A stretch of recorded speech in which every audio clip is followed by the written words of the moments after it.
इसमें सबसे पहले हमें जानना है समांतर चतुर्भुज। ये एक रेखा दिखाई दे रही है।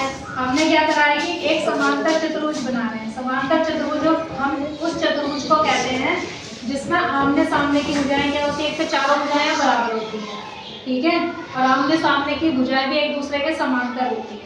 ये लाइन जैसी जा रही है वैसी ये है, ठीक है, और जैसी ये है वैसी ये है।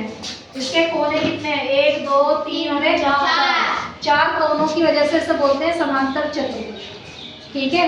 और इसमें एक खासियत होती है कि अगर हम आमने सामने के कोनों को मिलाते हुए जो रेखा खींचते हैं उस रेखा को बोलते हैं विकर्ण। क्या बोलेंगे, विकर्ण, विकर्ण। और ये दोनों विकर्ण हमेशा क्या होता है, 90 डिग्री पर काटते हैं, समझ गए। इन दोनों के बीच में कितने का कोण होगा, 90। इन दोनों के बीच में 90, इन दोनों के बीच में 90 और इन दोनों के बीच में भी 90, यानी चारों कोण कितने के होंगे, 360। ये पूरा कितने का बनेगा, 360 का। अब इस समांतर चतुर्भुज ABCD का हमें क्या निकालना है, क्षेत्रफल।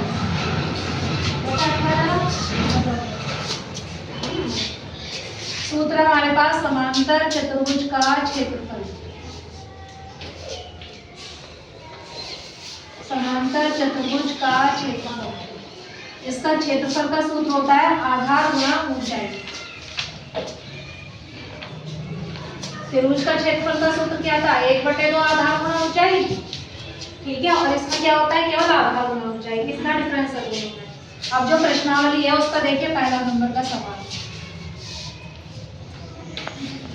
इस पहले नंबर के सवाल में हमें दिया गया है निम्नलिखित सारणी में दिए गए मापों में प्रत्येक समांतर चतुर्भुज का क्षेत्रफल ज्ञात कीजिए।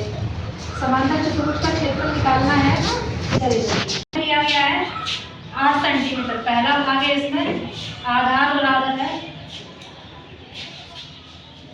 8 सेंटीमीटर और ऊंचाई दी गई है 3 सेंटीमीटर, ठीक है। इतनी बात। अब निकालिए इसका क्षेत्रफल। सूत्र लिखेंगे समांतर चतुर्भुज का क्षेत्रफल। चतुर्भुज, समांतर चतुर्भुज का क्षेत्रफल।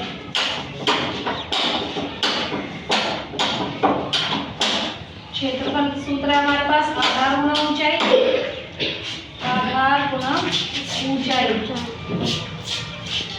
अब क्या काम करेंगे, आधार कितना है 8, ऊंचाई कितनी है 3, 8 सेंटीमीटर का स्क्वायर। ये आपका उत्तर है।